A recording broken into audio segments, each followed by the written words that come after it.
준영아, 72세의 한상철 회장은 낡은 원룸 문턱에 서 있는 여자를 보고 무릎이 꺾일 뻔했습니다.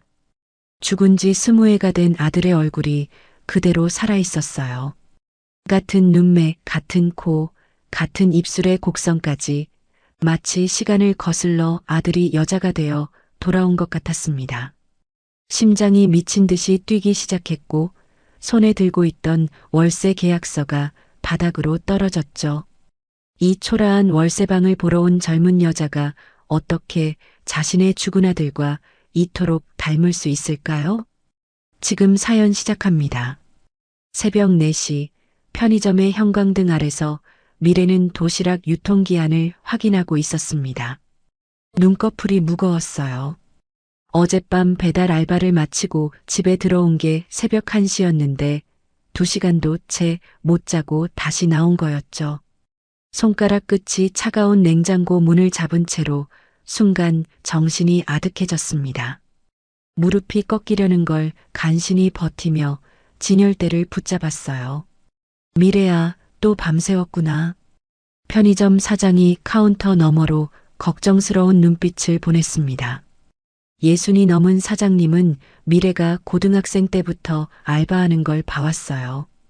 대학까지 들어간 똑똑한 아이가 왜 이렇게 무리하는지 알면서도 모른 척했죠. 괜찮아요, 사장님. 젊어서 고생은 사서도 한다잖아요. 억지로 웃어 보이며 미래는 폐기 예정 도시락을 박스에 담았습니다. 하나, 둘, 셋. 이걸 다 버려야 한다니 아까웠어요. 집에 가져가고 싶었지만 규정상 안 되는 일이었죠. 6시가 되자 교대 직원이 들어왔습니다. 미래는 앞치마를 벗으며 시계를 확인했어요. 병원 면회 시간까지는 아직 1시간이 남았지만 그냥 가서 기다리기로 했습니다. 새벽 공기는 차가웠지만 머리가 맑아지는 것 같았어요. 병원 로비는 이미 사람들로 붐비기 시작했습니다. 구석진 의자에 앉아 미래는 핸드폰으로 통장 잔고를 확인했어요. 13,000원. 오늘 받을 알바비를 합쳐도 200만 원이 안 됐습니다. 병원비는 8천만 원인데 계산기를 두드리다가 결국 화면을 꺼버렸어요. 아무리 계산해도 답이 안 나오는 산수였으니까요. 7층 병실로 올라가는 엘리베이터 안에서 미래는 거울에 비친 자신을 봤습니다. 20살이 되기도 전에 이렇게 지쳐 보일 수 있구나. 검은 다크서클이 눈밑을 짙게 물들이고 있었어요. 병실 문을 조심스럽게 열자 어머니가 잠들어 있는 모습이 보였습니다. 링거줄에 연결된 가느다란 팔이 이불 밖으로 나와 있었어요.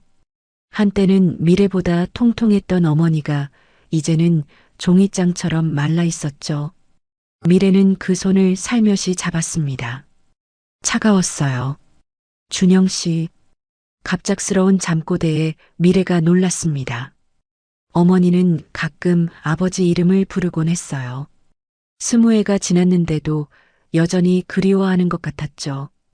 미래는 어머니의 이마를 쓸어내리며 속삭였습니다. 엄마, 제가 왔어요. 미래예요. 수연이 천천히 눈을 떴습니다.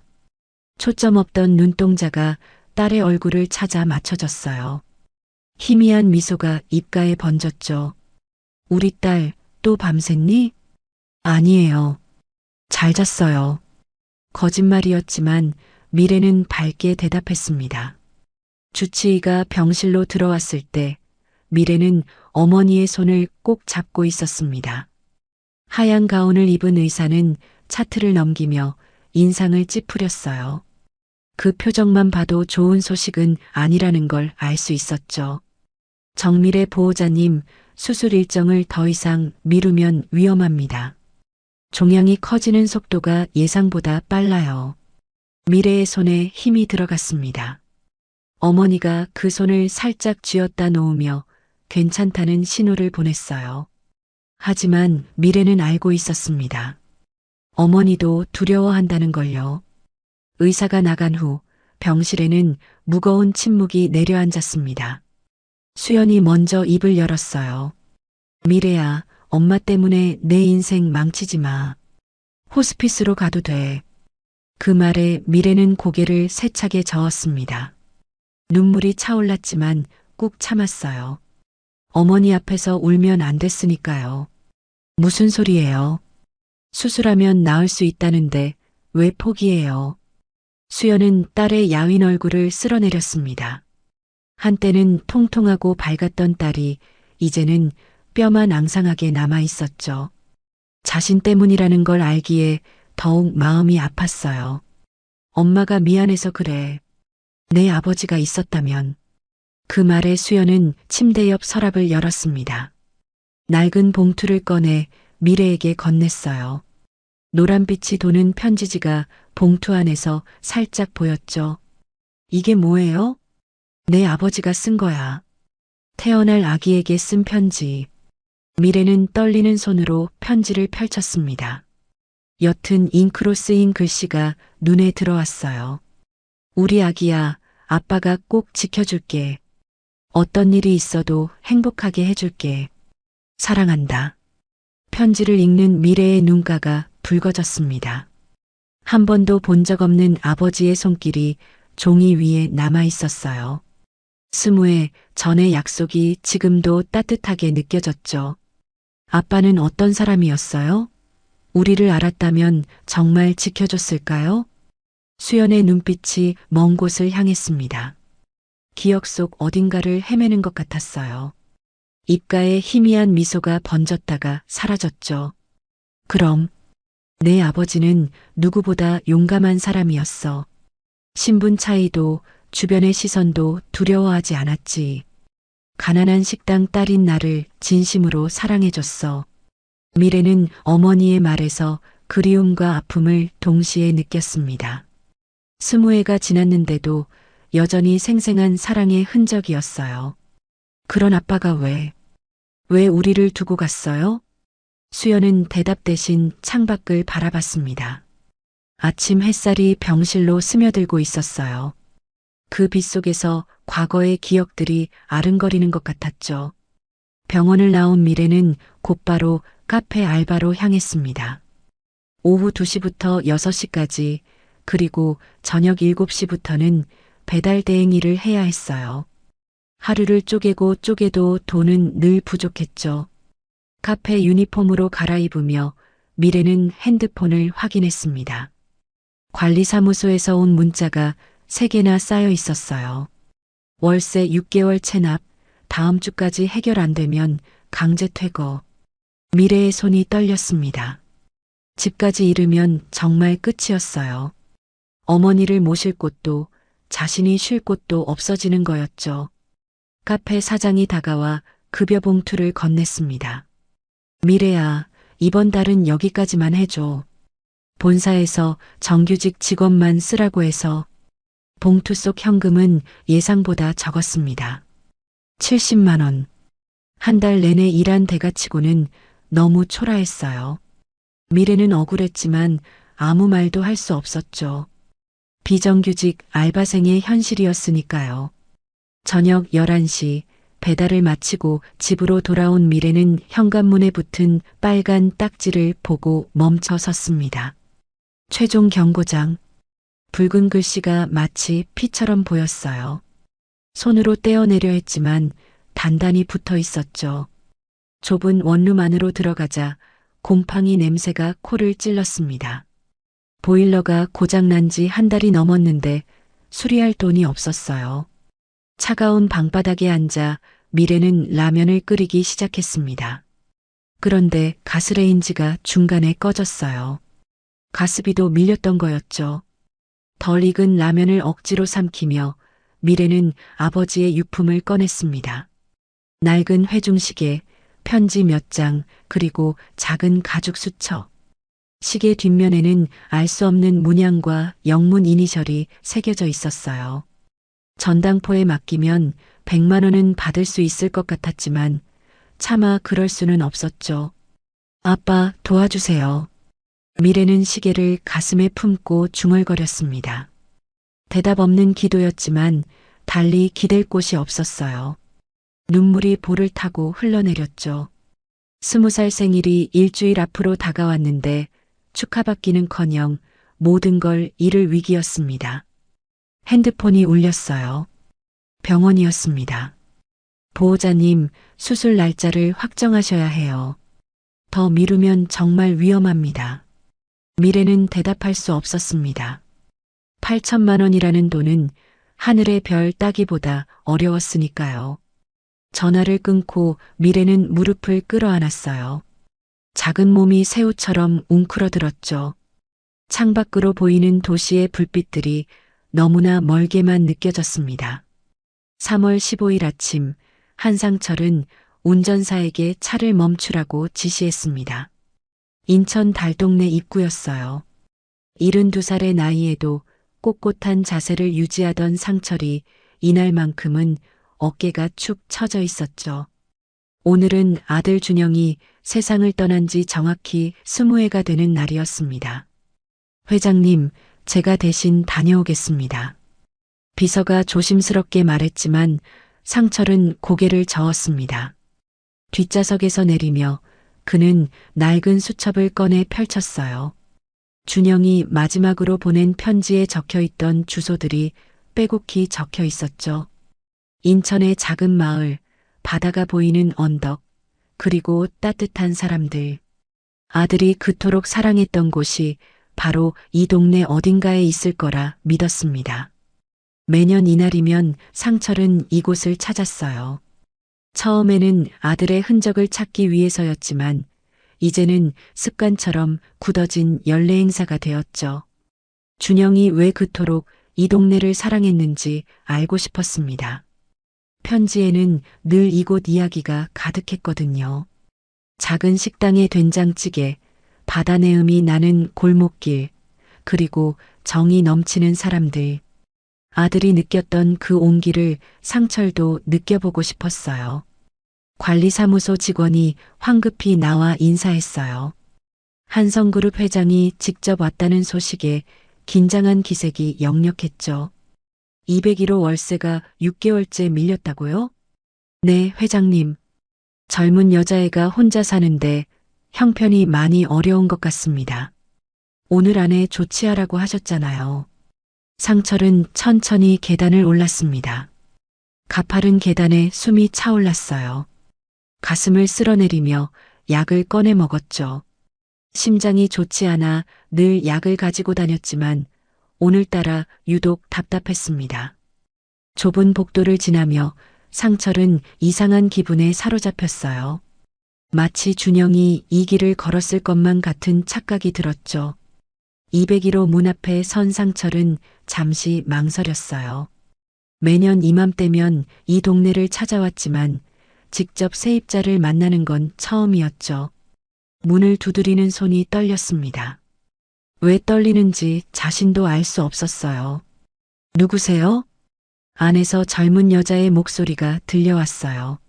문이 열리고 미래의 얼굴이 나타난 순간 상철은 숨을 멈췄습니다. 마치 시간이 거꾸로 흐른 것 같았어요. 눈앞에 서 있는 것은 20회 전에 잃은 아들이었습니다. 같은 눈매, 같은 콧날, 심지어 입술 모양까지 준영과 똑같았죠. 상철의 다리에 힘이 풀렸습니다. 계단 난간을 잡으려 했지만 이미 늦었어요. 몸이 뒤로 넘어가려는 순간 미래가 재빨리 팔을 잡았습니다.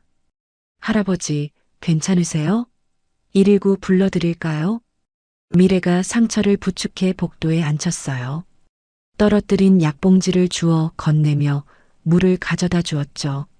상철은 떨리는 손으로 미래의 얼굴을 만졌습니다. 거친 손끝이 미래의 볼을 스쳤어요. 준영아, 준영아. 미래는 당황했어요. 할아버지가 자신을 다른 사람으로 착각하는 것 같았죠. 하지만 상철의 눈에 맺힌 눈물을 보고는 차마 손을 뿌리칠 수 없었습니다. 그 눈빛에는 깊은 그리움과 아픔이 담겨 있었어요. 할아버지, 정신 차리세요. 제 이름은 정미래예요. 정미래. 그 이름을 듣고 상철은 정신을 차렸습니다. 하지만 여전히 믿기지 않는 표정이었어요. 이렇게 닮을 수가 있을까? 준영이 딸을 남기고 갔다면 이런 모습일까? 상철의 머릿속이 복잡해졌죠. 내가 정말 정미래니? 몇 살이지? 20살이요. 아니, 다음 주면 20살이에요. 20살. 준영이 죽은 지 20해. 상철의 심장이 빠르게 뛰기 시작했어요. 이건 우연이 아닐 수도 있었습니다. 운명이라고 해야 할까요? 상철은 미래의 집안을 둘러보고 싶었어요. 잠시 들어가도 되겠니? 물 좀 마시고 싶구나. 미래는 망설였지만 결국 문을 열어주었습니다. 집주인이었으니까요. 좁고 낡은 원룸이 상철의 눈에 들어왔어요. 벽에는 곰팡이 자국이 있었고 창문 틈으로 찬바람이 들어오고 있었죠. 테이블 위에는 덜 익은 라면이 놓여 있었습니다. 상철의 가슴이 아팠어요. 준영의 딸일지도 모르는 아이가 이런 환경에서 살고 있다니. 아니, 설사 준영과 관계없더라도 젊은 아이가 이렇게 사는 건 안타까운 일이었죠. 그는 천천히 방안을 둘러봤습니다. 구석에는 편의점 유니폼이 걸려 있었고 책상 위에는 대학 교재들이 쌓여 있었어요. 공부하는 학생이었구나. 그때 상철의 시선이 벽에 걸린 액자에 머물렀어요. 젊은 여자의 사진이었습니다. 수연의 건강했을 때 모습이었죠. 상철은 천천히 다가가 사진을 자세히 봤어요. 어디서 본 듯한 얼굴이었지만 기억이 나지 않았습니다. 그런데 이상했어요. 분명 처음 보는 얼굴인데 왜 이렇게 익숙한 느낌이 들까요? 어머니시니? 네. 지금 병원에 계세요. 뇌종양으로 투병 중이시거든요. 상철이 고개를 돌려 미래를 봤어요. 아이의 눈가에 어린 걱정이 보였죠. 아버지는? 미래의 표정이 어두워졌어요. 잠시 말을 멈췄다가 조용히 대답했습니다. 돌아가셨어요. 제가 태어나기 전에 교통사고로. 상철의 숨이 멎는 듯 했어요. 교통사고. 20해 전. 태어나기 전. 모든 퍼즐 조각이 맞춰지는 것 같았죠. 상철은 떨리는 손으로 물잔을 내려놓았습니다. 교통사고라는 말이 가슴에 못처럼 박혔어요. 미래를 다시 자세히 봤죠. 준영과 똑같은 얼굴, 20해 전에 죽은 아들, 그리고 20살이 되는 아이. 이 모든 게 우연일까요? 상철의 머릿속이 복잡하게 돌아가기 시작했습니다. 미국에서 사고가 났니? 미래가 놀란 표정으로 상철을 봤어요. 어떻게 알았을까 하는 의구심이 눈빛에 담겼죠. 낯선 할아버지가 왜 이런 걸 물어보는지 이해할 수 없었습니다. 네, 엄마가 그렇게 말씀하셨어요. 미국에서 교통사고로 돌아가셨다고. 어떻게 아셨어요? 상철의 심장이 더욱 빠르게 뛰었습니다. 준영도 미국에서 교통사고로 죽었어요. 유학 중이던 아들이 갑작스럽게 세상을 떠났다는 소식을 들었을 때의 그 절망이 다시 밀려왔죠. 공항에서 싸늘한 관으로 돌아온 아들을 마주했던 그날의 기억이 선명했습니다. 상철은 테이블 위에 놓인 물건들을 훑어봤습니다. 그러다 시선이 한 곳에 멈췄어요. 낡은 가죽 수첩과 회중시계가 나란히 놓여 있었습니다. 저 시계 볼 수 있을까? 미래가 망설이는 듯 했지만 시계를 건넸어요. 소중한 물건을 남에게 보여주는 게 불안했지만 집주인이니 거절할 수도 없었죠. 상철이 시계를 받아든 순간 온몸에 전율이 흘렀습니다. 시계 뒷면에 새겨진 문양이 눈에 들어왔거든요. 한성그룹 창업주가 디자인한 가문의 문양이었습니다. 용이 구슬을 물고 있는 독특한 디자인은 세상에 단 2개뿐이었어요. 그리고 그 아래 작게 새겨진 이니셜 HJY. 한준영의 영문 이니셜이었어요. 상철의 손이 멈췄습니다. 이 시계는 자신이 25살 생일에 준영에게 선물한 것이었어요. 가문 대대로 내려오던 시계를 장남에게 물려준 거였죠. 그날 준영이 얼마나 기뻐했는지 지금도 생생했습니다. 그런데 왜 이 시계가 여기에 있을까요? 상철은 천천히 고개를 들어 미래를 봤습니다. 이 시계는 어디서 난 거니? 아버지 유품이에요. 엄마가 제게 주신 유일한 아버지 흔적이죠. 왜 그러세요? 상철이 주머니에서 똑같은 시계를 꺼냈어요. 미래의 눈이 커졌습니다. 두 시계가 나란히 놓이자 완전히 같은 디자인이라는 게 확실해졌죠. 다만 상철의 시계는 더 오래되어 보였어요. 100년은 넘어 보이는 골동품이었습니다. 우리 집안 시계야. 아들에게만 물려주는 세상에 단 2개뿐인. 상철이 말을 멈췄습니다. 미래가 당황한 표정으로 두 시계를 번갈아 봤어요. 이해할 수 없는 상황이었죠. 왜 집주인 할아버지가 아버지 시계와 똑같은 걸 가지고 있을까요? 그것도 세상에 2개뿐이라니. 할아버지, 그럼 우리 아버지가. 그때 미래의 핸드폰이 울렸습니다. 병원이었어요. 미래가 떨리는 손으로 전화를 받았죠. 네, 정미래입니다. 네, 지금요? 알겠습니다. 지금 가겠습니다. 전화를 끄는 미래의 얼굴이 창백해졌어요. 눈가에 눈물이 맺혔습니다. 상철이 걱정스럽게 물었습니다. 무슨 일이니? 엄마 상태가 안 좋대요. 의식이 점점 흐려진대요. 당장 와보래요. 미래가 황급히 일어섰습니다. 가방을 챙기는 손이 떨렸어요.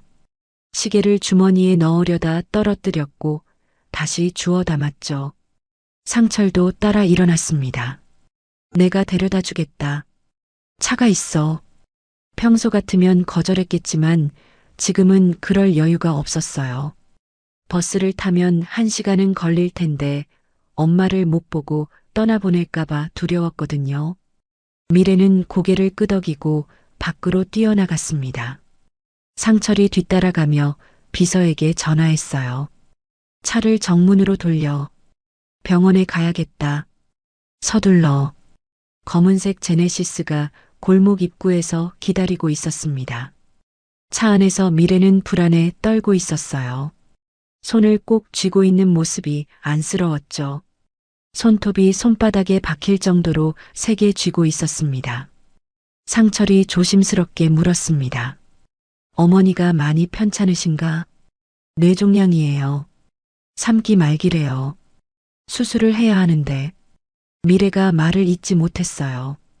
돈 이야기를 꺼내기가 부끄러웠던 거였죠. 8천만 원이라는 돈은 하늘의 별 따기였으니까요. 하지만 상철은 이미 짐작하고 있었습니다. 6개월째 월세를 못 낸 아이가 수술비를 감당할 리 없었으니까요. 병원에 도착하자 미래가 먼저 뛰어내렸습니다. 상철도 서둘러 따라갔어요. 왜인지 모르게 불안했습니다. 그 아이의 어머니를 만나면 뭔가 알게 될 것 같았거든요. 준영과 이 아이의 연결고리를 찾을 수 있을지도 모른다는 예감이 들었습니다. 엘리베이터가 7층에서 멈췄어요. 미래가 복도를 달려가는 뒷모습을 보며 상철은 생각했습니다.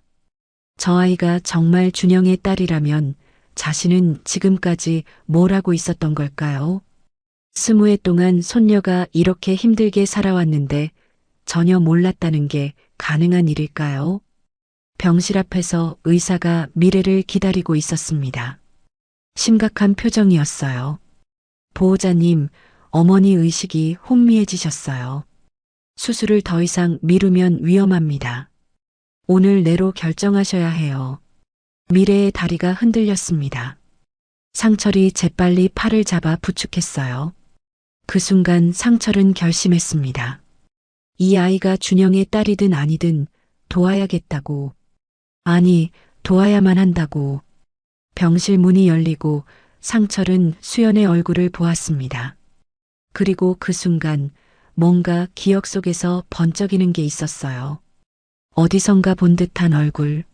아니, 분명히 본 적이 있는 얼굴이었습니다. 병실 안은 소독약 냄새가 진하게 배어 있었습니다. 수연은 침대에 누워 있었지만 의식이 흐릿했어요. 얼굴이 몇 달 전보다 훨씬 더 야위어 있었죠.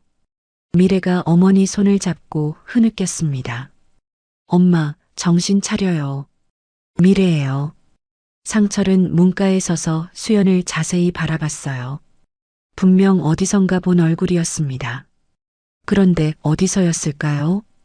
기억을 더듬어 봤지만 쉽게 떠오르지 않았죠. 다만 스무의 전 어느 순간과 연결되어 있다는 느낌이 강했습니다. 수연이 눈을 떴어요. 초점 없던 눈동자가 미래를 찾아 맞춰졌습니다.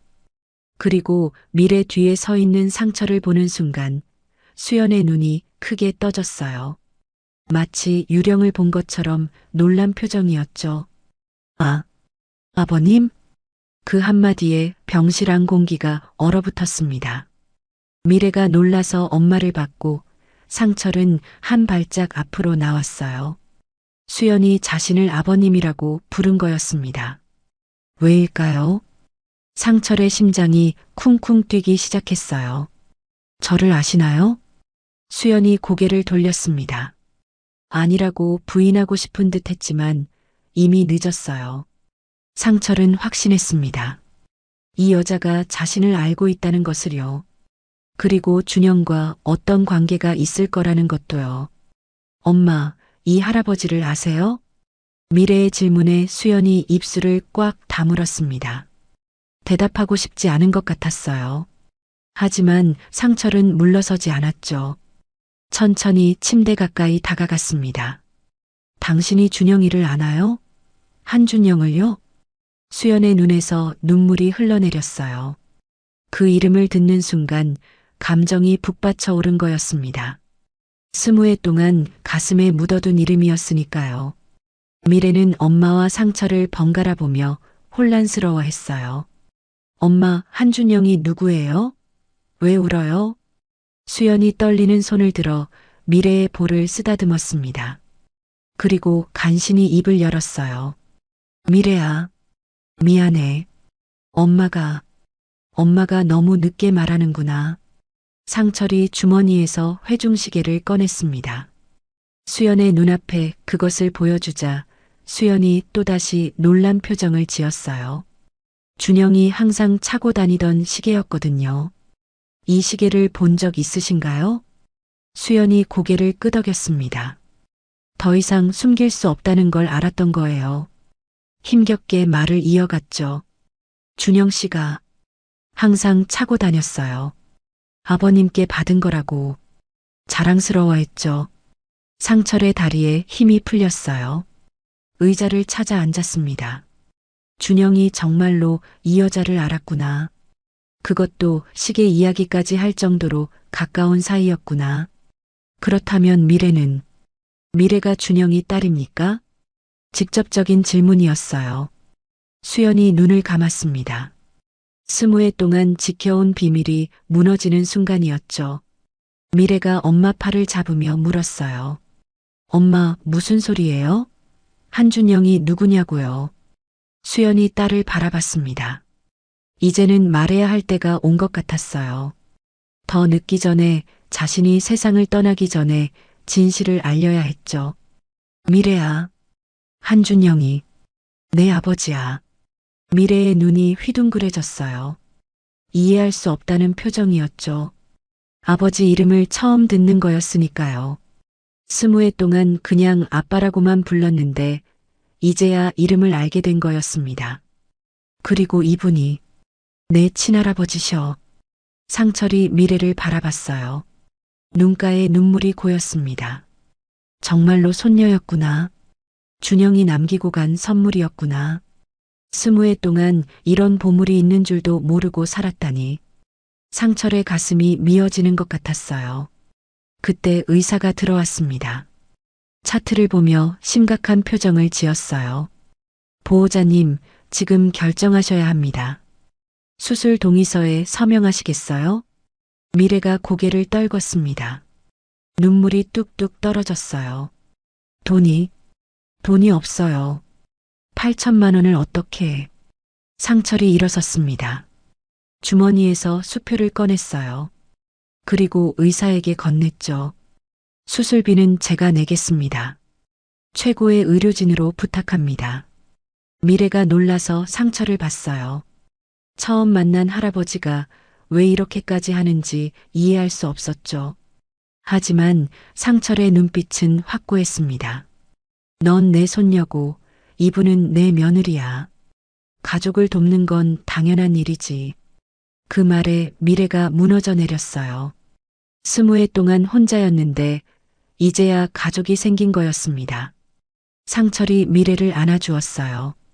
거친 손으로 등을 토닥였죠. 이제 혼자가 아니야. 할아버지가 있잖아. 수연이 그 모습을 보며 안도의 한숨을 쉬었습니다. 이제야 짐을 내려놓을 수 있을 것 같았어요. 미래에게 아버지와 할아버지를 찾아준 거였으니까요. 비록 20회나 늦었지만 그래도 다행이었습니다. 의사가 서류를 준비하며 말했어요. 오늘 밤에 수술 들어가겠습니다. 준비하세요. 상철이 미래의 어깨를 잡았습니다. 따뜻한 손길이었어요. 걱정하지 마. 다 잘 될 거야. 이제 할아버지가 다 해결해 줄게. 미래는 처음으로 누군가에게 기댈 수 있다는 안도감을 느꼈습니다. 평생 혼자서 모든 걸 짊어지고 살았는데 이제는 아니었어요. 가족이 생긴 거였으니까요. 수술 준비로 분주한 병원을 나온 상철은 복도 끝 휴게실에서 커피를 마시고 있었습니다. 미래는 수술 동의서를 작성하러 간 사이였어요. 쓴 커피가 목을 타고 내려가는데 마음은 여전히 복잡했죠. 20회 만에 찾은 가족이라니 아직도 믿기지 않았습니다. 그때 상철의 핸드폰이 울렸습니다. 조카 지원이었죠. 삼촌, 어디 계세요? 오늘 이사회가 있는데. 상철은 한숨을 쉬었어요. 회사 일은 까맣게 잊고 있었습니다. 오늘이 중요한 이사회가 있는 날이었는데 손녀를 찾은 충격에 모든 게 머릿속에서 사라졌던 거였죠. 신규 사업 승인을 위한 중요한 회의였는데 말이에요. 오늘은 못 간다. 내가 대신 진행해. 전화 너머로 지원의 놀란 숨소리가 들렸어요. 상철이 이사회를 빠진 적은 한 번도 없었거든요. 심지어 감기로 열이 40도가 넘었을 때도 참석했었죠. 무슨 일 있으세요? 건강에 문제라도. 병원이신가요? 지원의 목소리에 의심이 섞여 있었어요. 상철은 짜증이 났지만 참았습니다. 아니다. 개인적인 일이 있어서 그래. 끊는다. 상철이 전화를 끊자마자 또 다른 전화가 걸려왔습니다. 이번엔 지원의 아들 도준이었어요.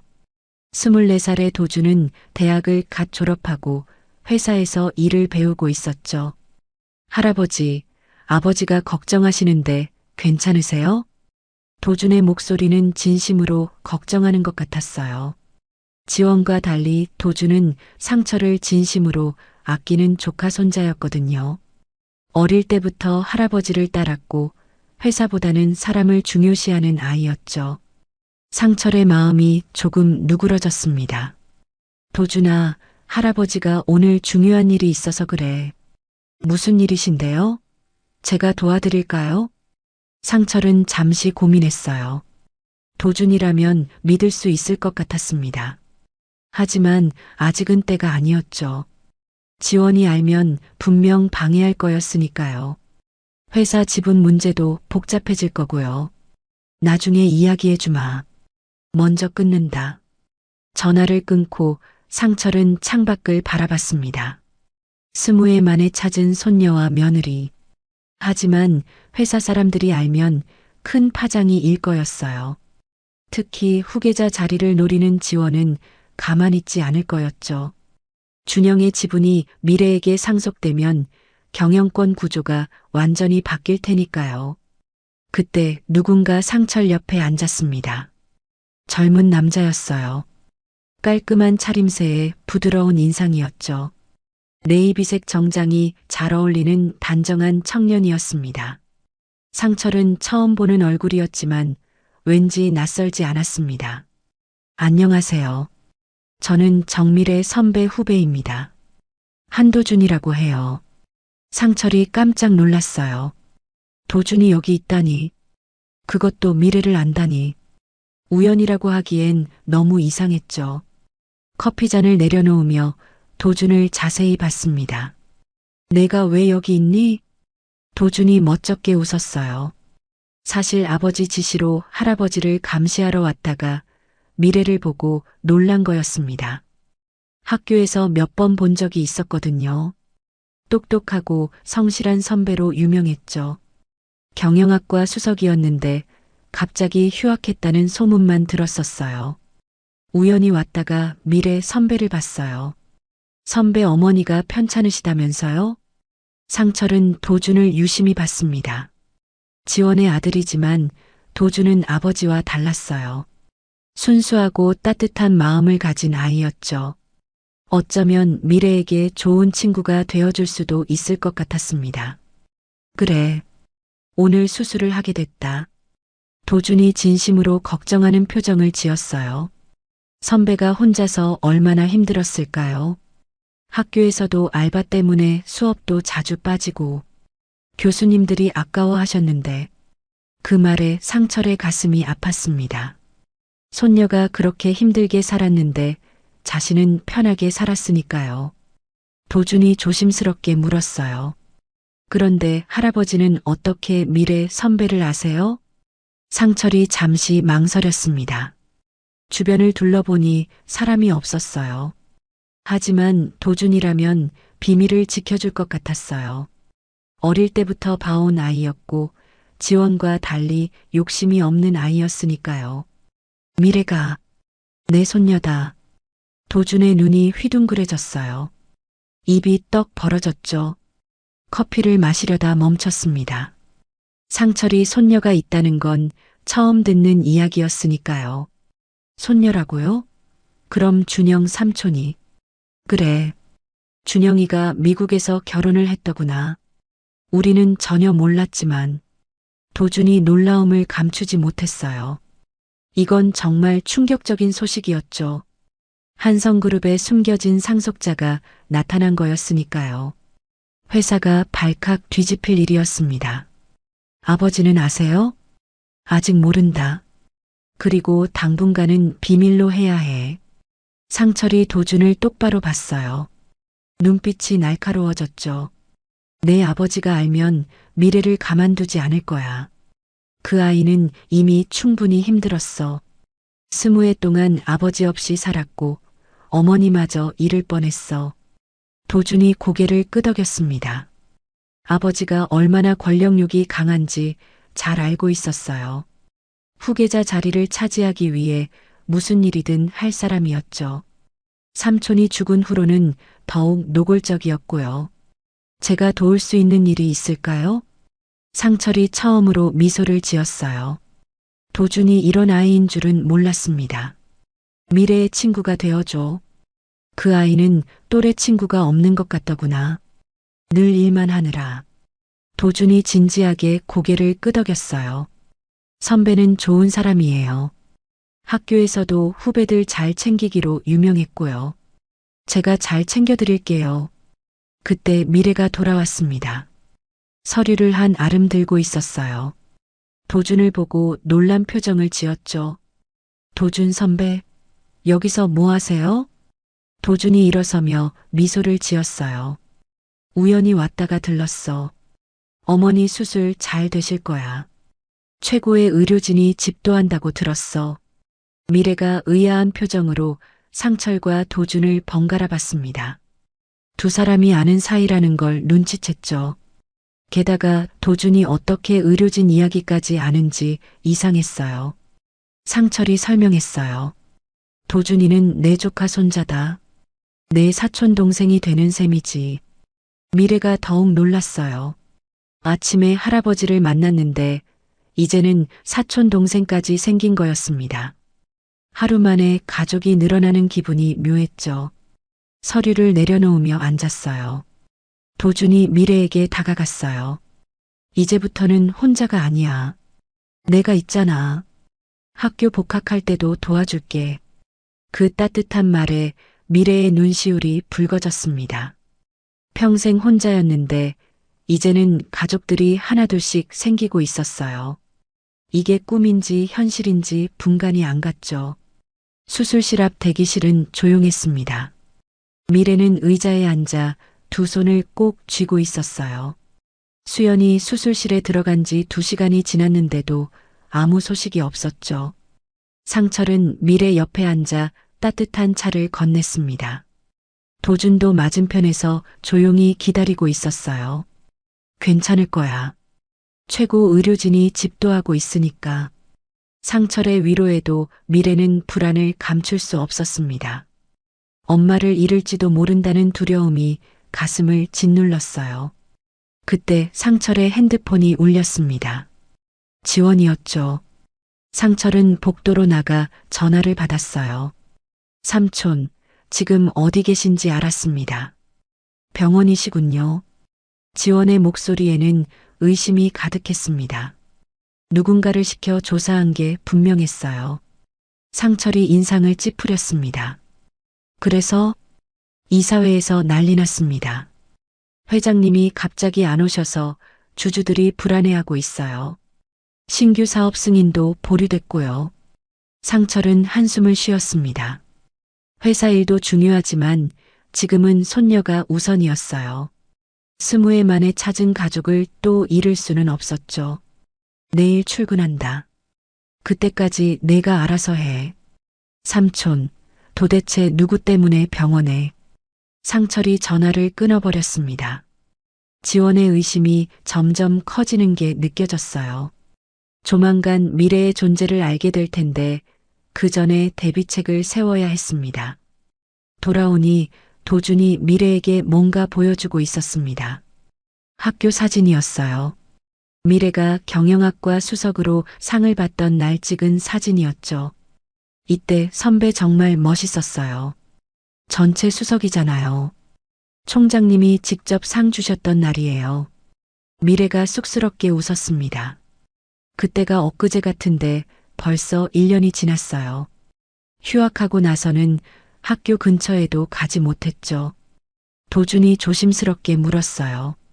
선배, 복학하면 제가 같이 수업 들어도 될까요? 경영 전략 과목 어려워서. 미래가 놀란 표정을 지었습니다. 도준은 이미 졸업했는데 무슨 소리인지 이해가 안 갔어요. 선배는 졸업하셨잖아요. 대학원 진학했어요. 경영학 석사 과정이요. 선배도 같이 하면 좋을 텐데. 상철이 그 모습을 흐뭇하게 바라봤습니다. 도준이 미래를 진심으로 챙기려는 게 보였어요. 지원과는 정말 다른 아이였죠. 준영이 살아있었다면 도준 같은 아들이었을까 하는 생각도 들었습니다. 그때 수술실 불이 꺼졌습니다. 문이 열리고 의사가 나왔어요. 마스크를 벗으며 지친 표정을 지었지만 입가에는 미소가 있었습니다. 수술은 성공적이었습니다. 종양을 완전히 제거했어요. 미래가 무릎을 꿇고 주저앉았습니다. 안도의 눈물이 쏟아졌어요. 다리에 힘이 풀려서 서 있을 수가 없었죠. 상철이 미래를 일으켜 세우며 꼭 안아주었습니다. 도준도 미래의 어깨를 토닉였어요. 다행이야. 정말 다행이야. 의사가 설명을 이어갔습니다. 앞으로 회복 과정이 중요합니다. 3개월 정도는 절대 안정이 필요해요. 재발 방지를 위한 방사선 치료도 병행해야 하고요. 상철이 고개를 끄덕였습니다. 무엇이든 최선을 다할 생각이었어요. 최고의 병실로 옮겨주세요. 간병인도 붙이고요. 비용은 신경 쓰지 마시고. 미래가 상처를 봤어요. 이미 수술비도 내주셨는데 병실비까지 부담시킬 수는 없었죠. 할아버지, 이미 너무 많은 도움을. 무슨 소리야? 가족인데 당연한 거지. 준영이가 살아있었다면 당연히 했을 일이야. 그 말에 미래는 또 눈물이 났습니다. 가족이라는 단어가 이렇게 따뜻한 줄 처음 알았어요. 평생 혼자였던 시간이 거짓말처럼 느껴졌죠. 회복실로 옮겨진 수연을 보러 갔을 때 그녀는 아직 마취에서 깨어나지 못했습니다. 창백한 얼굴이지만 평화로워 보였어요. 머리에는 붕대가 둘러져 있었고 각종 기계가 생명 신호를 체크하고 있었죠. 미래가 어머니 손을 잡았습니다. 엄마, 이제 괜찮아. 할아버지가 우릴 찾아주셨어. 상철도 수연을 바라보며 복잡한 심경이었습니다. 준영이 사랑했던 여자. 20해 동안 혼자 아이를 키운 며느리. 얼마나 힘들었을까요? 가난과 병마와 싸우면서도 미래를 이렇게 훌륭하게 키워낸 거였습니다. 수연 씨, 이제는 혼자가 아니에요. 우리가 가족이니까. 상철이 수연의 손을 살짝 잡았다가 놓았습니다. 차가운 손이었지만 살아있다는 게 느껴졌어요. 도준이 조용히 말했습니다. 할아버지, 아버지한테 연락 또 올 거예요. 뭐라고 하실 건가요?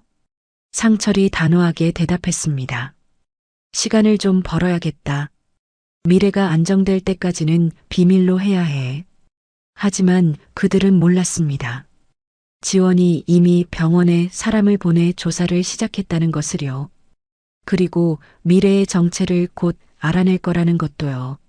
수술 다음 날 아침 수연이 의식을 회복했습니다.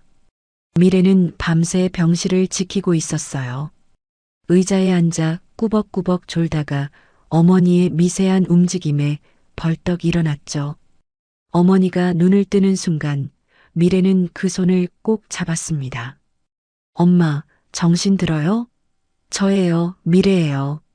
수연의 초점 없던 눈동자가 천천히 딸을 찾았어요. 입술이 미세하게 움직였지만 소리는 나오지 않았죠. 목이 바싹 마른 것 같았습니다. 미래가 빨대를 입에 대고 물을 조금 먹여드렸어요. 차가운 물이 목을 타고 내려가자 수연의 표정이 조금 편안해졌습니다. 그때 병실 문이 열리고 상철이 들어왔어요. 손에는 과일 바구니와 꽃다발이 들려 있었죠. 그 뒤로 도준도 따라 들어왔습니다.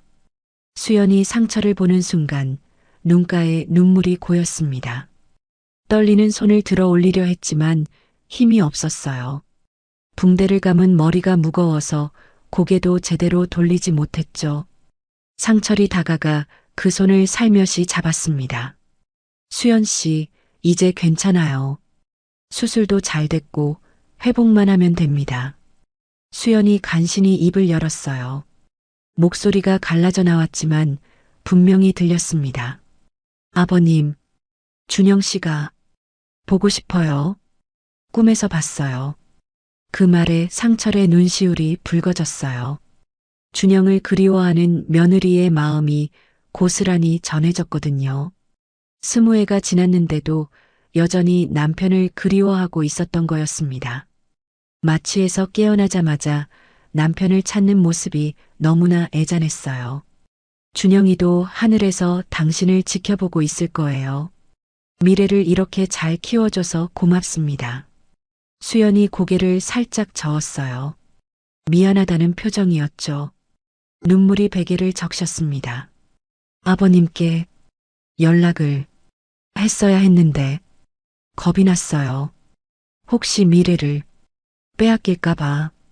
재벌가에서 가난한 엄마는 필요 없다고 할까봐. 상철이 수연의 손을 더 꼭 잡았습니다. 이해한다는 눈빛이었어요. 그 두려움이 얼마나 컸을지 짐작이 갔습니다. 이해해요. 혼자서 얼마나 무서웠을까. 이제는 우리가 가족이니까 걱정하지 마세요. 미래는 내 손녀고 당신은 내 며느리예요. 그때 병실 밖에서 소란스러운 소리가 들렸습니다. 간호사가 누군가를 맡고 있는 것 같았어요. 면회 시간이 아닙니다. 환자분이 안정을 취하셔야 해요. 나는 이 병원 의사입니다. 비키시오. 문이 벌컥 열리더니 지원이 들어왔습니다. 검은 정장을 입은 그의 표정은 사나웠어요. 그 뒤로 아내 서윤도 따라 들어왔죠. 명품 백을 든 서윤은 병실을 둘러보며 코를 찡그렸습니다. 48살의 지원은 날카로운 눈빛으로 병실을 둘러봤어요. 삼촌, 여기 계셨군요. 회사는 난리가 났는데. 지원의 시선이 미래에게 멈췄습니다. 그리고 침대에 누워있는 수연을 봤어요. 눈빛이 의심으로 가득 찼죠. 서윤이 조용히 지원의 팔을 잡으며 뭔가 속삭였습니다.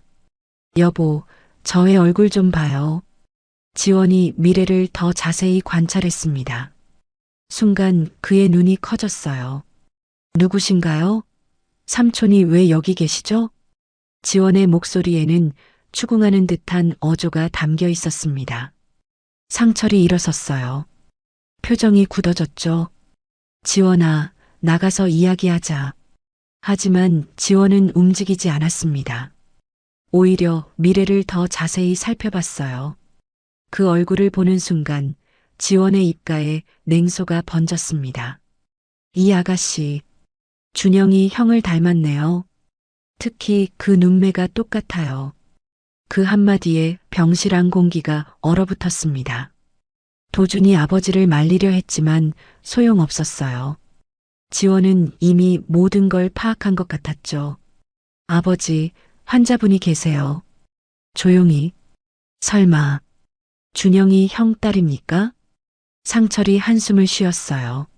숨기고 싶었지만 이미 들킨 것 같았습니다. 서윤이 날카로운 목소리로 말했어요. 어머, 그럼 숨겨진 상속자가 나타난 거네요. 20회 만에 드라마틱하게요. 그 말투에는 비아냥이 가득했습니다. 미래가 불안한 눈빛으로 할아버지를 바라봤어요. 뭔가 좋지 않은 일이 벌어질 것 같은 예감이 들었죠. 온몸이 경직되었습니다. 지원이 차가운 미소를 지었습니다. 흥미롭네요. 20회 만에 갑자기 손녀가 나타났다니. 증거는 있습니까? 사기꾼들이 많은 세상이니까요. 상철이 주머니에서 회중시계를 꺼냈어요. 지원의 표정이 변했습니다. 그 시계는 준영만 가지고 있던 거였으니까요. 가문의 문양이 선명했죠. 이 시계가 증거야. 그리고 미래의 얼굴을 봐. 준영이를 빼닮았잖아. 지원이 고개를 끄덕였습니다. 하지만 그의 눈빛은 여전히 계산적이었어요. 그래도 확실한 증거가 필요하지 않을까요? 유전자 검사라든지, 법적 서류라든지. 수연이 힘겹게 입을 열었습니다. 의지력으로 몸을 일으키려 했지만 미래가 말렸어요. 저희 결혼했어요. 미국에서 증명서도 있어요. 라스베이거스에서 정식으로. 그 말에 지원의 얼굴이 일그러졌어요. 결혼 증명서가 있다면 미래의 상속권은 확실해지는 거였습니다. 준영의 지분 30%가 미래에게 가면 경영권 구조가 완전히 바뀔 테니까요. 서윤이 지원의 귀에 속삭였습니다. 여보, 일단 물러나요. 대책을 세워야 해요. 지원이 다시 미소를 지었지만 그 미소는 차가웠습니다.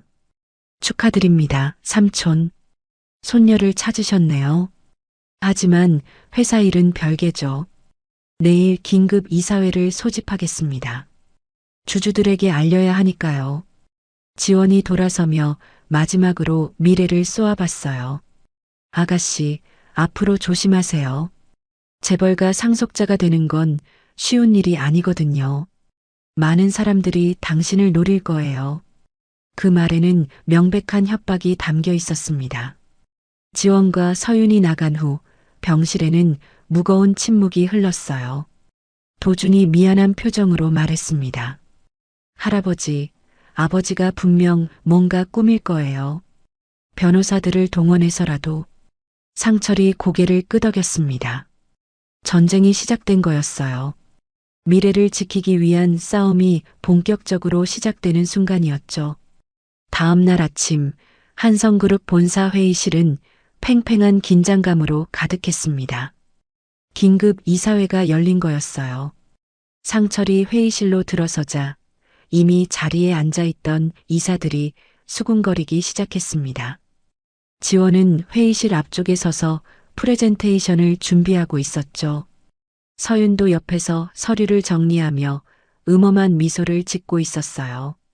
오늘 긴급 이사회를 소집한 이유는 회장님의 건강 문제와 경영 능력에 대한 우려 때문입니다. 지원이 첫마디를 꺼내자 상철의 눈빛이 날카로워졌습니다. 이사들이 웅성거렸어요.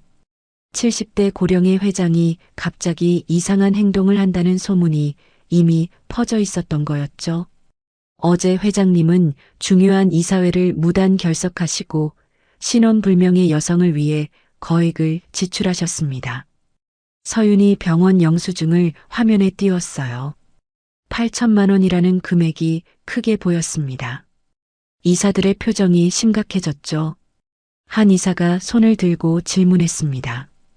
회장님, 설명을 해주시죠. 그 여성이 누구입니까?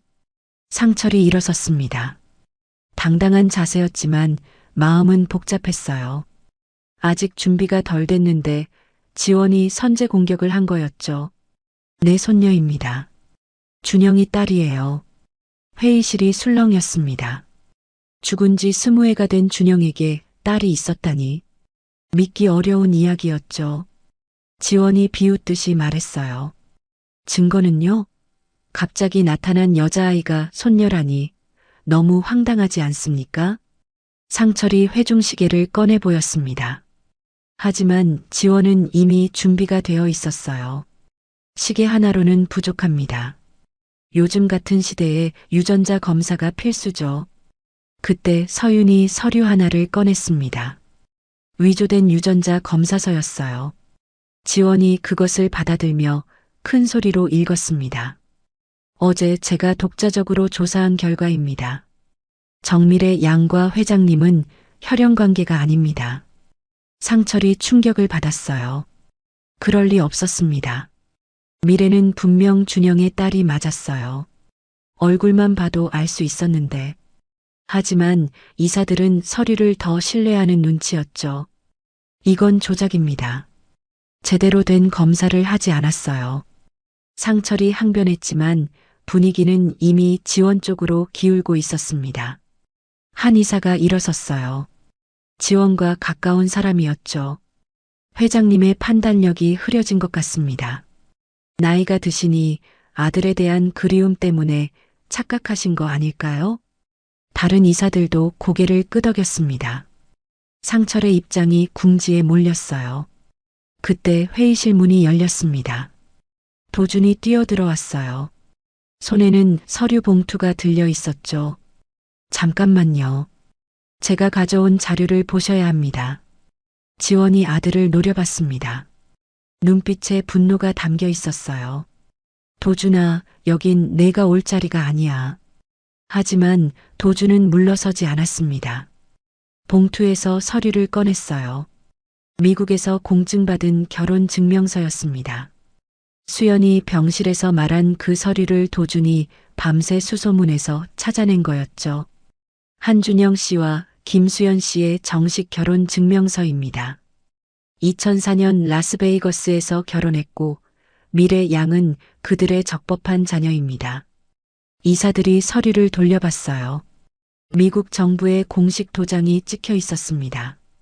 반박할 수 없는 증거였죠. 지원의 얼굴이 붉어졌어요. 서윤이 재빨리 반격했습니다. 그래도 회사 정관에 따르면 상속자는 이사회 승인을 받아야 합니다.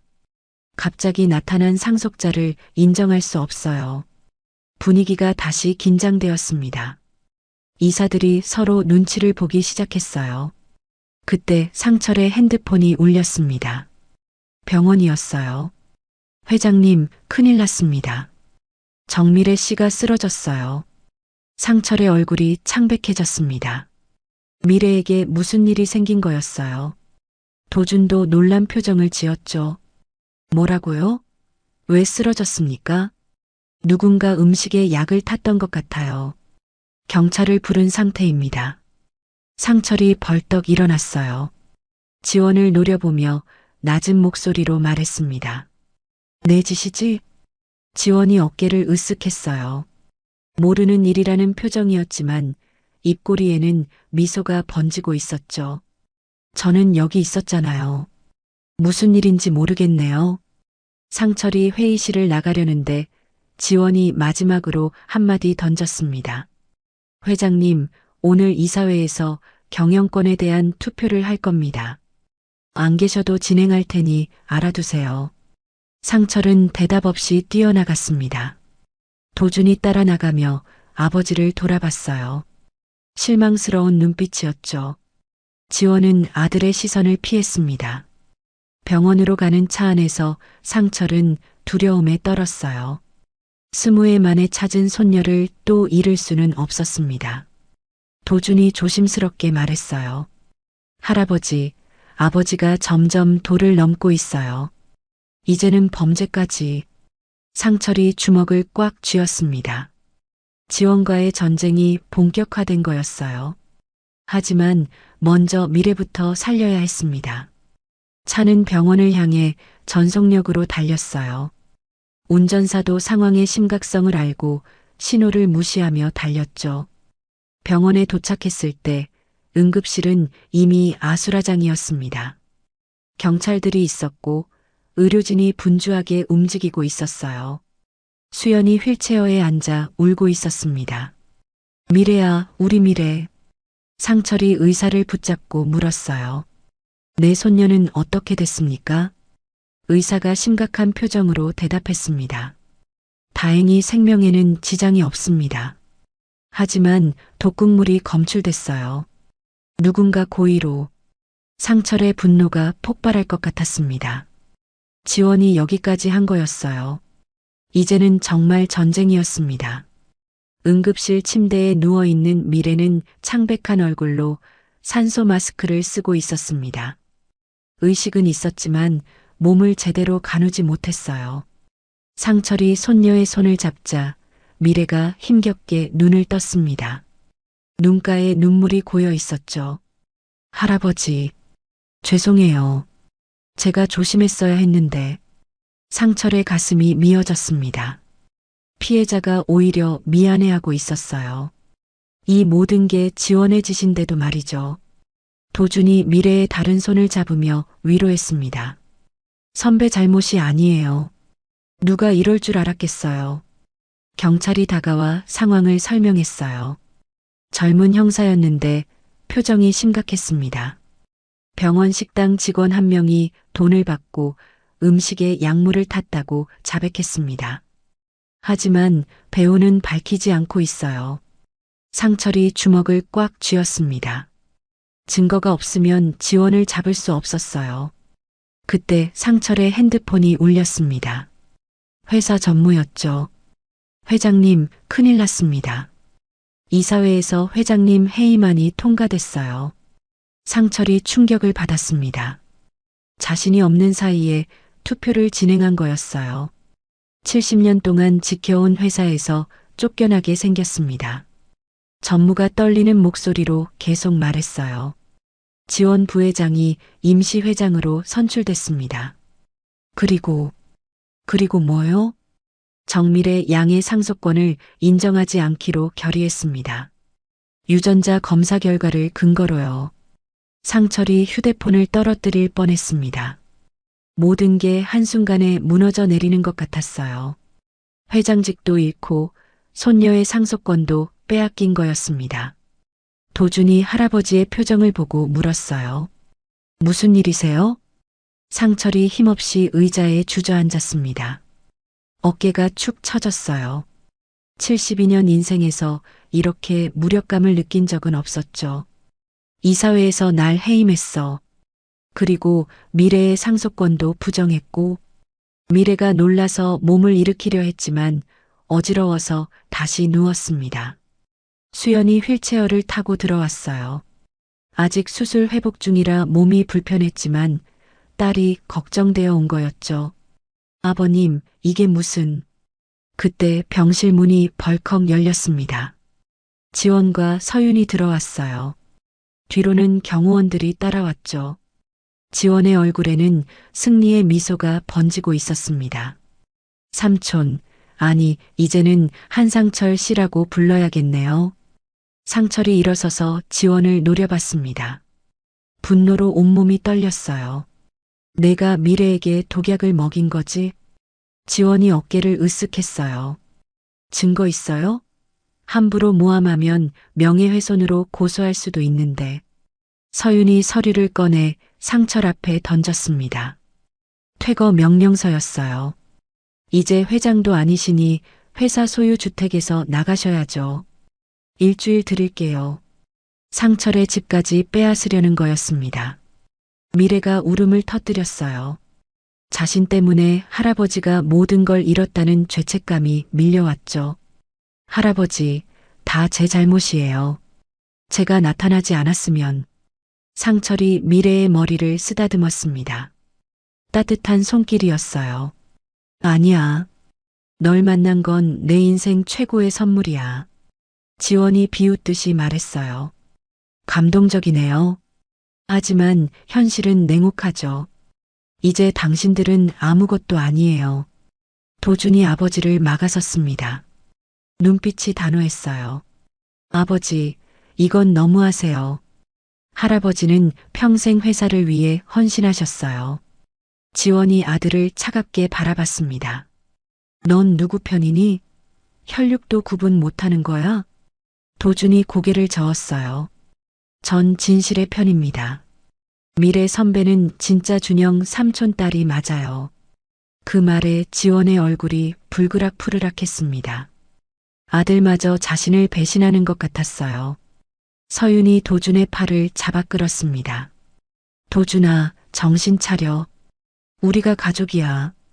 하지만 도준은 팔을 뿌리쳤어요. 그리고 주머니에서 무언가를 꺼냈습니다.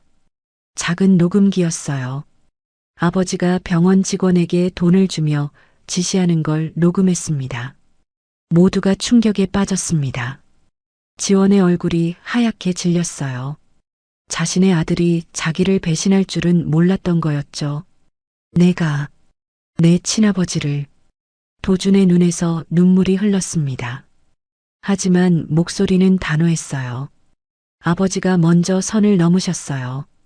이건 범죄입니다. 지원이 도준에게 달려들려 했지만 경찰이 막았습니다. 형사가 녹음기를 받아들었어요. 한지원 씨, 조사가 필요할 것 같습니다. 같이 가시죠. 지원이 발버둥 쳤지만 소용없었습니다. 서윤도 당황한 표정으로 남편을 따라갔어요. 병실에는 상철과 미래, 수연, 도준만 남았습니다. 상철이 도준을 바라봤어요. 고마움과 안타까움이 동시에 느껴졌죠. 도준아, 내 아버지인데. 도준이 쓸쓸하게 웃었습니다. 할아버지와 미래, 선배가 진짜 가족이에요. 전 그걸 지키고 싶었을 뿐입니다. 미래가 도준의 손을 잡았어요. 따뜻한 위로였죠. 하지만 상황은 여전히 암울했습니다. 회사도 잃고 집도 잃고 모든 걸 잃은 상태였으니까요. 지원이 경찰에 연행된 지 사흘이 지났습니다. 상철은 낡은 모텔방에 앉아 창밖을 바라보고 있었어요. 회사 소유 저택에서 쫓겨난 후 당장 갈 곳이 없어 이곳에 머물고 있었죠.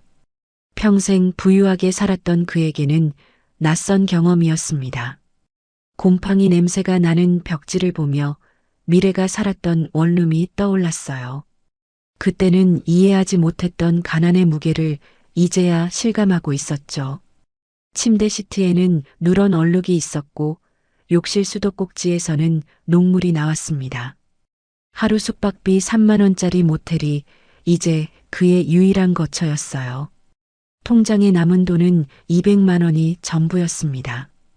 평생 돈을 세어본 적 없던 그가 이제는 매일 계산기를 두드리고 있었죠. 미래와 수연은 병원에서 퇴원했지만 갈 곳이 없어 도준의 작은 오피스텔에 임시로 머물고 있었습니다. 15평 남짓한 공간에 세 사람이 지내기는 비좁았어요.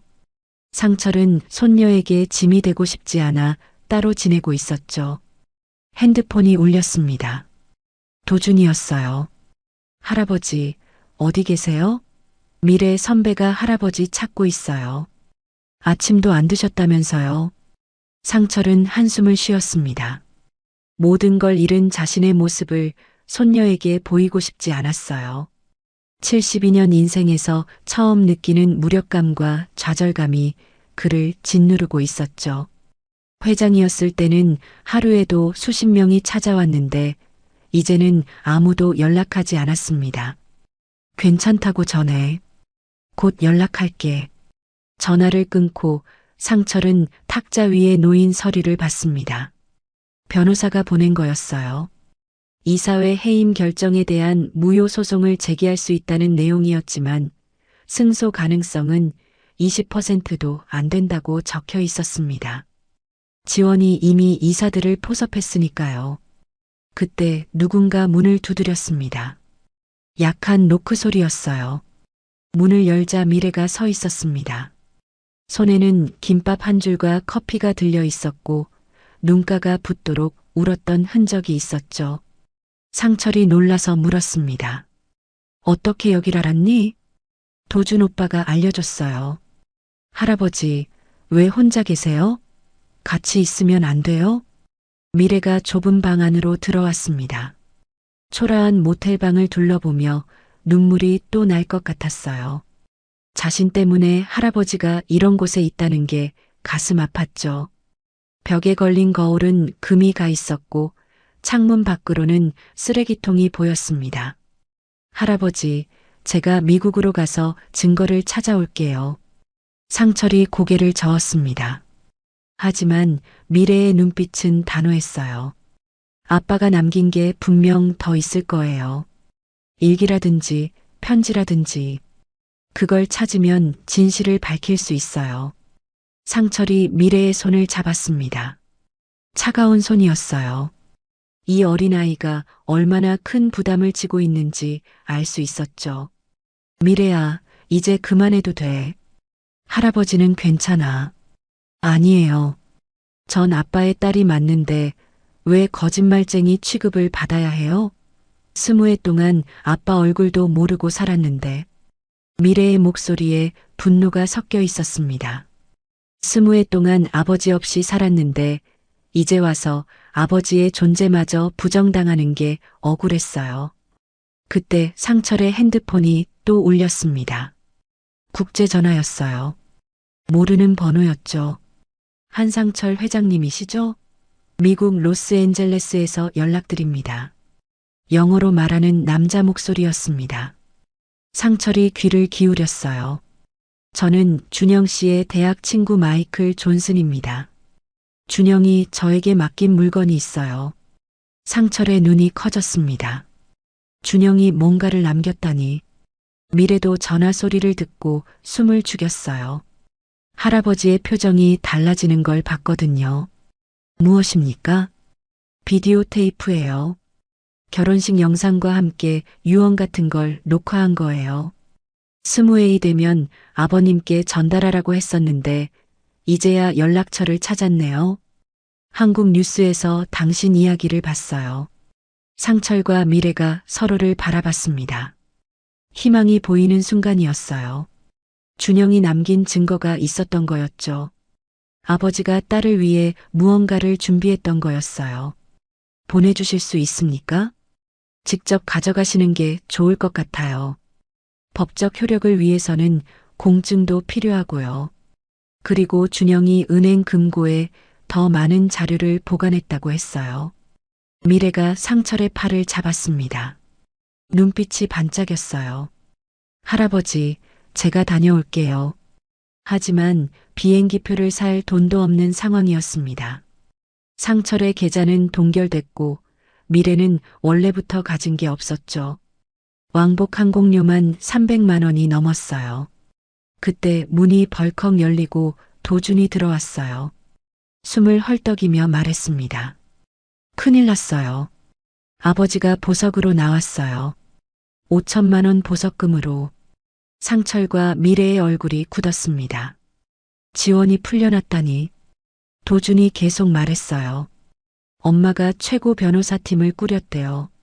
그리고 회사에서 미래 선배를 명예훼손으로 고소한대요. 손해배상 10억 원을 청구했고요. 미래가 주저앉았습니다. 10억 원이라니.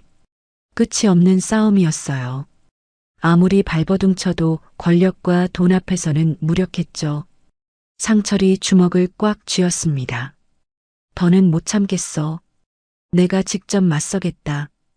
도준이 주머니에서 봉투를 꺼냈어요. 비행기표 2장이 들어 있었습니다. 내일 오후 2시 인천공항발 로스앤젤레스행이에요. 제가 준비했어요. 할아버지랑 미래 선배 것이요. 상철이 놀라서 도준을 봤습니다. 이 아이가 어떻게 이런 돈을 마련했을까요? 도준아, 이건 제 적금 깼어요. 5년 동안 모은 거예요. 이게 제가 할 수 있는 전부예요. 도준의 눈에 진심이 담겨 있었습니다. 아버지를 배신하고도 미래와 상철을 돕고 싶어 했어요. 가족보다 진실을 택한 아이의 용기가 대단했죠. 미래가 도준을 꼭 안았습니다. 말없는 감사의 표현이었어요. 상철도 도준의 어깨를 두드렸죠. 고맙다. 정말 고맙다. 이 은혜는 평생 잊지 않겠다. 세 사람은 결의에 찬 눈빛으로 서로를 바라봤습니다. 이제 마지막 싸움이 시작되는 거였어요. 준영이 남긴 진실을 찾아 미국으로 떠나야 했습니다. 밖에서는 비가 내리기 시작했어요. 어둠 속에서도 희망은 있었습니다. 작지만 확실한 빛이 보이기 시작했으니까요. 로스앤젤레스 공항에 도착한 상철과 미래는 12시간의 비행에 지쳐 있었습니다. 이코노미석에서 잠도 제대로 못 자고 왔어요. 평생 비즈니스석만 타던 상철에게는 고통스러운 여행이었지만 불평 한마디 없었습니다. 미래가 더 중요했으니까요. 공항 밖으로 나오자 뜨거운 캘리포니아 햇살이 두 사람을 맞았습니다. 마이클이 보낸 주소를 들고 택시를 잡았어요. 산타모니카 근처의 작은 사무실이었죠. 택시비가 $80나 나왔습니다. 상철이 아까운 돈을 꺼내며 한숨을 쉬었어요. 마이클의 사무실은 3층 건물 꼭대기에 있었습니다. 엘리베이터도 없어서 계단을 올라가야 했어요. 상철이 숨을 헐떡이며 올라갔죠. 72세의 나이에 이런 고생은 처음이었습니다. 문을 두드리자 50대 중반의 백인 남자가 나왔어요. 마이클이었습니다. 눈가에 주름이 깊었지만 따뜻한 미소를 지었죠. 한 회장님이시군요. 그리고 이분이 미래시겠네요. 준영이랑 정말 닮았어요. 미래가 놀란 눈으로 마이클을 봤습니다. 아버지를 아는 사람을 처음 만난 거였어요. 마이클이 두 사람을 안으로 안내했습니다. 작은 사무실에는 서류가 가득했어요. 준영이 20회 전에 저를 찾아왔어요. 뭔가 안 좋은 일이 생길 것 같다면서요. 마이클이 금고에서 오래된 비디오 테이프를 꺼냈습니다. 먼지가 수북이 쌓여 있었어요. 그리고 봉인된 서류 봉투도 함께 꺼냈죠. 이걸 20회이 지나면 아버님께 전해달라고 했어요. 그리고 이 열쇠도요. 작은 은행 금고 열쇠였습니다. 번호표가 붙어 있었어요. 상철이 떨리는 손으로 비디오 테이프를 받았습니다. 여기서 볼 수 있을까요? 마이클이 오래된 비디오 플레이어를 꺼냈어요. 화면이 지직거리며 켜졌습니다. 그리고 준영의 얼굴이 나타났어요. 20회 전의 모습이었지만 미래와 놀랄 만큼 닮아 있었죠. 영상 속의 준영이 말하기 시작했습니다. 아버지, 이 영상을 보고 계신다면 제게 무슨 일이 생긴 거겠죠? 수연과 결혼했어요. 그리고 곧 아이가 태어날 예정입니다. 이름은 미래라고 지었어요. 미래가 손으로 입을 막았습니다. 눈물이 주르륵 흘러내렸어요. 처음 듣는 아버지의 목소리였으니까요. 상철도 아들의 모습에 가슴이 미어졌습니다. 회사에 이상한 일들이 일어나고 있어요. 지원 형이 뭔가를 꾸미는 것 같습니다. 만약 제게 무슨 일이 생기면 이 증거들을 확인해 주세요. 화면이 바뀌었습니다. 결혼식 영상이었어요. 라스베이거스의 작은 교회에서 수연과 준영이 서로를 바라보며 웃고 있었죠. 수연의 배가 불러 있었습니다. 임신 8개월쯤 되어 보였어요. 이제 증인 서명을 해주세요. 영상 속에서 마이클과 또 다른 친구가 결혼 증서에 서명했습니다. 법적으로 완벽한 증거였어요. 그때 준영이 카메라를 향해 말했습니다. 미래야, 아빠가 너를 많이 사랑한다. 꼭 기억해. 영상이 끝났습니다. 미래는 이미 울음을 터뜨리고 있었어요. 상철이 손녀를 꼭 안아줬습니다. 마이클이 봉투를 건넸어요. 이건 은행 금고 관련 서류예요. 다운타운 은행에 있습니다. 상철이 서류를 확인했습니다. 한성그룹 주식 증서가 들어있다고 적혀 있었어요. 준영이 보유했던 지분 15%였죠. 이걸로 미래의 상속권을 증명할 수 있었습니다. 마이클, 정말 고맙습니다. 마이클이 미래의 어깨를 두드렸어요. 준영이 좋은 친구였어요. 그가 딸을 얼마나 사랑했는지 알아요. 태어나기도 전부터요. 은행으로 가는 길, 상철과 미래는 말이 없었습니다. 감정을 추스르기 어려웠어요. 은행에 도착해서 금고를 열자 예상대로 주식 증서가 나왔습니다. 그리고 편지 한 통이 더 있었어요. 미래에게 쓴 편지였습니다. 떨리는 손으로 편지를 열었어요. 사랑하는 내 딸 미래에게. 내가 이 편지를 읽을 때쯤이면 너는 20살이 되었겠구나. 아빠가 곁에 없어서 미안해. 하지만 항상 너를 사랑하고 있단다. 할아버지를 잘 믿고 따라. 그분이 너를 지켜주실 거야. 미래가 편지를 가슴에 품었습니다. 아버지의 마지막 선물이었어요. 상철이 결의에 찬 목소리로 말했습니다. 이제 한국으로 돌아가자. 모든 걸 바로잡을 시간이야. 그때 상철의 핸드폰이 울렸습니다. 도준이었어요. 급한 목소리였죠. 할아버지, 아버지가 임시 주주총회를 소집했어요. 내일까지 안 오시면 미래 선배의 상속권을 영구 박탈한대요. 상철이 주먹을 꽉 쥐었습니다. 지원이 마지막 승부수를 던진 거였어요. 알았다. 지금 바로 공항으로 간다. 미래가 주식 증서를 꼭 쥐었습니다. 이제 진짜 싸움이 시작되는 거였어요. 두 사람은 서둘러 공항으로 향했습니다. 다시 12시간의 비행이 기다리고 있었지만 이제는 두렵지 않았어요. 진실이라는 무기를 가지고 있으니까요. 공항으로 가는 택시 안에서 미래가 할아버지 손을 잡았습니다. 할아버지, 이제 아빠가 저를 사랑했다는 걸 알았어요. 그것만으로도 충분해요. 상철이 손녀의 머리를 쓰다듬었어요. 아니야. 내 권리를 찾아줄 거야. 준영이 너에게 남긴 모든 것을. 비행기가 이륙하는 순간 두 사람은 서로를 바라봤습니다. 이제 돌이킬 수 없는 싸움이 시작되는 거였어요. 하지만 두렵지 않았습니다. 서로가 있으니까요. 그리고 준영이 남긴 사랑과 진실이 함께하니까요. 인천공항에 도착한 상철과 미래는 곧바로 한성그룹 본사로 향했습니다. 오전 10시에 임시 주주총회가 시작될 예정이었어요. 택시 안에서 상철은 비디오 테이프와 주식 증서를 다시 한번 확인했습니다.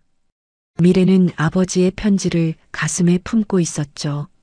본사 건물 앞에는 기자들이 몰려 있었습니다. 지원이 언론 플레이를 시작한 거였어요.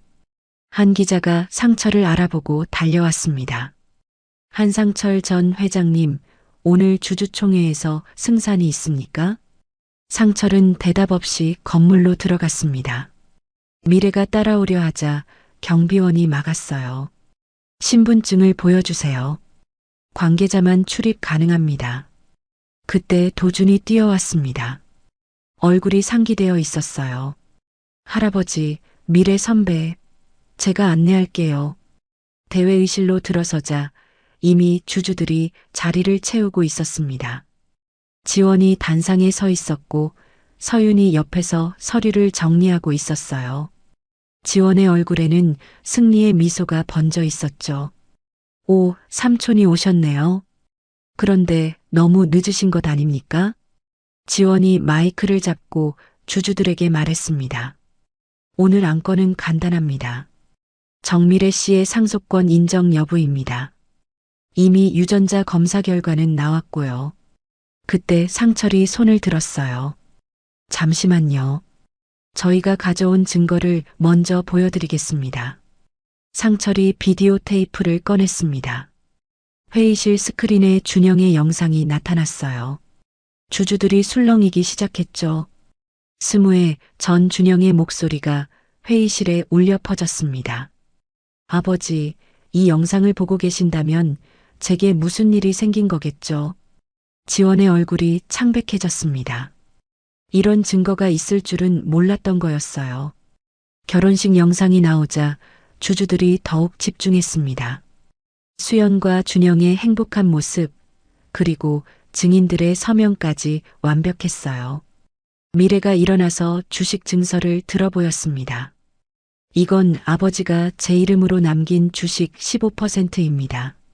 미국 은행에 스무해 동안 보관되어 있었어요. 한 주주가 일어나서 물었습니다. 그럼 정미래 씨가 진짜 한준영 씨의 딸이란 말입니까? 상철이 대답했어요. 그렇습니다. 이 모든 증거가 그걸 증명합니다. 그때 서윤이 날카로운 목소리로 말했습니다. 그래도 회사 정관상 이사회 승인이 필요합니다. 그리고 이사회는 이미 도준이 서류 뭉치를 꺼냈어요. 회사 정관이었습니다. 정관 37조를 보세요. 직계혈족의 경우 주식 보유만으로도 자동 상속이 인정된다고 되어 있습니다. 지원이 아들을 노려봤습니다. 배신감이 가득한 눈빛이었어요. 하지만 도준은 피하지 않았죠. 아버지, 이제 그만하세요. 진실을 인정하세요. 주주들이 수군거리기 시작했습니다. 한올로 주주가 일어났어요. 80대의 노인이었는데 회사 창립 멤버 중 한 명이었죠. 저는 한준영 씨를 잘 알았습니다. 그리고 저 영상 속 목소리가 분명 준영 씨가 맞습니다. 다른 주주들도 고개를 끄덕였어요. 분위기가 완전히 바뀌었습니다.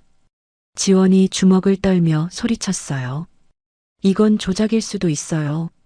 요즘 기술로는 뭐든 만들 수 있잖아요. 그때 문이 열리고 누군가 들어왔습니다. 마이클이었어요. 그가 미국에서 직접 날아온 거였죠. 저는 마이클 존슨입니다. 준영의 대학 친구이자 결혼식 증인이었죠. 제가 직접 증언하겠습니다. 마이클이 당시 찍은 사진들을 꺼냈어요. 준영과 수연, 그리고 임신한 수연의 모습이 선명했습니다. 날짜도 정확히 찍혀 있었죠. 2004년 3월 15일 라스베이거스에서 제가 직접 증인을 섰습니다. 그리고 준영은 딸 이름을 미래라고 지었다고 했어요. 더 이상 반박할 수 없는 증거였습니다. 주주들이 투표를 시작했어요. 결과는 압도적이었습니다. 78%가 미래의 상속권을 인정한다고 투표했어요. 지원이 무너져 내렸습니다. 의자에 주저앉으며 머리를 감쌌어요. 서윤이 남편을 부축했지만 이미 모든 게 끝난 거였죠. 상철이 단상에 올라갔습니다. 주주들을 둘러보며 말했어요. 저는 회장직에 복귀하지 않겠습니다. 대신 미래가 성년이 될 때까지 도준이가 회사를 이끌어주길 바랍니다. 모두가 놀랐습니다. 특히 도준이 가장 충격을 받았어요. 할아버지, 전 아직 준비가. 상철이 도준의 어깨에 손을 올렸습니다. 넌 진실을 택할 줄 아는 용기가 있어. 그게 진정한 리더의 자질이야. 미래가 도준에게 다가가 손을 내밀었어요. 도준 오빠, 함께해요. 아버지가 꿈꾸던 회사를 만들어요. 도준이 미래의 손을 잡았습니다. 따뜻한 악수였어요. 주주들이 박수를 치기 시작했죠. 지원이 비틀거리며 회의실을 나갔습니다. 서윤이 따라갔어요. 한때 모든 걸 가지려 했던 사람의 초라한 퇴장이었죠. 상철이 미래를 꼭 안았습니다. 준영이 하늘에서 기뻐할 거야. 미래가 아버지의 편지를 꺼내 들었어요. 햇살이 창문을 통해 들어와 편지를 비쳤습니다.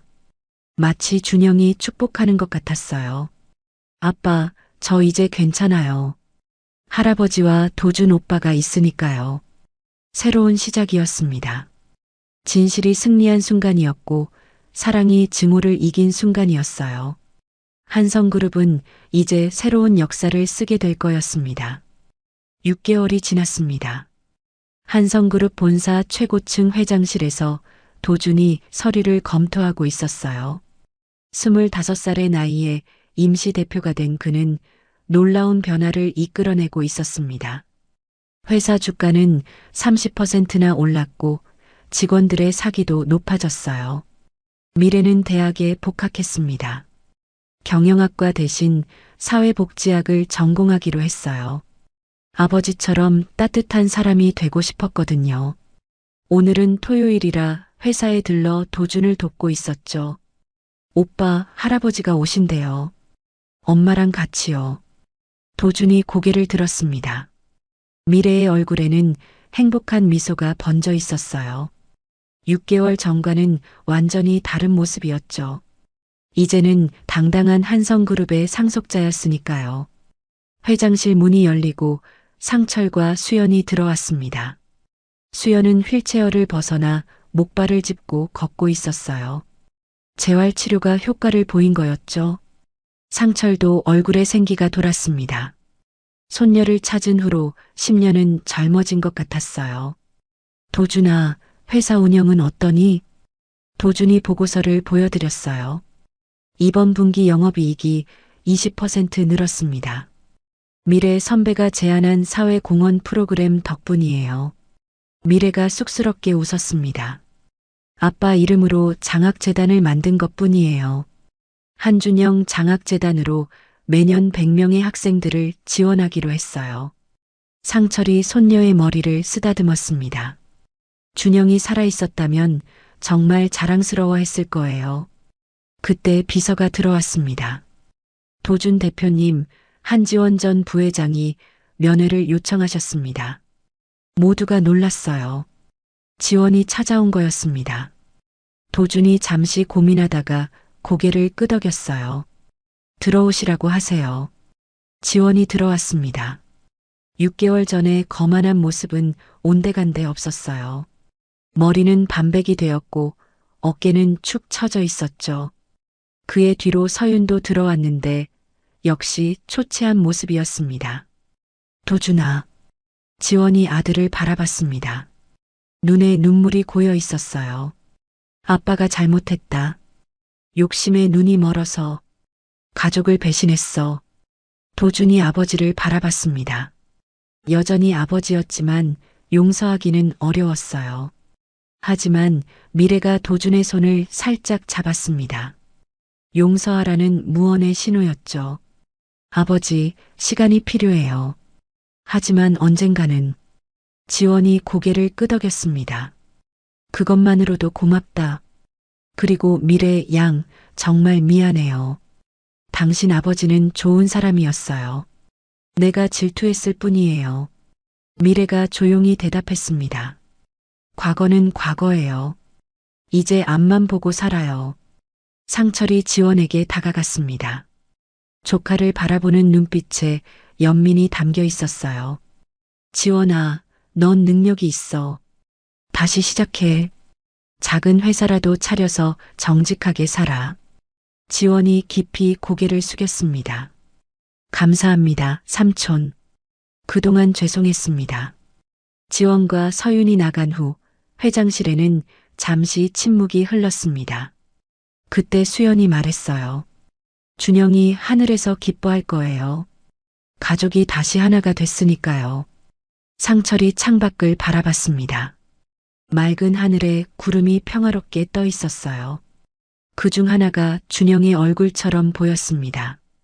상철이 중얼거렸어요. 준영아, 내 딸을 잘 지켜줄게. 약속한다. 미래가 할아버지 곁으로 다가갔습니다. 그리고 품에서 뭔가를 꺼냈어요. 회중시계였습니다. 준영이 쓰던 그 시계였죠. 할아버지, 이제 이 시계는 할아버지가 가지세요.